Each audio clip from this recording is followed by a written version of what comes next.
আসসালামু আলাইকুম প্রিয় দর্শক। তো এই বুলাকে আপনাদের দেখাবো। আমি আমার রঙিন মাছের কিনতে যাচ্ছি। আমরা এখন 0 পয়েন্ট থেকে গল্লামারির উদ্দেশ্যে রওনা হলাম।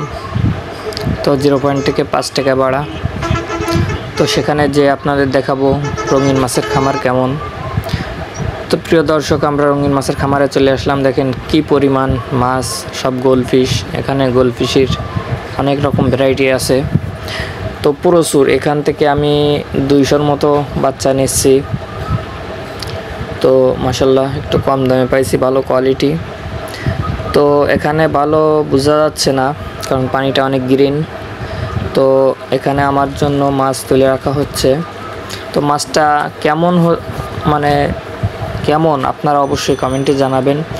এখানে কিছু কই কার্পের বাচ্চা আছে, খুব ছোট কয়েক লক্ষ বাচ্চা।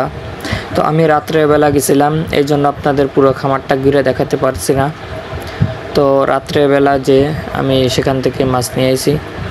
তো আমি মাছ আনার পরে তো এখানে রাখছি। এখানে আমি পলি দিয়ে একটি ট্যাঙ্ক বানাইছি, এখানে আমার মাছগুলো আছে। তো 200-র মতো মাছ নিয়ে এসেছি। তো মাছটা ভালো দেখা যাচ্ছে না, দেখেন এখন। তো মাছের অনেক সুন্দর কোয়ালিটি, মানে সেম কালার না, বিভিন্ন কালার একসঙ্গে, দেখতেও খুব চমৎকার। কিন্তু দুঃখের বিষয় মাছগুলো আমি বাঁচাতে পারিনি।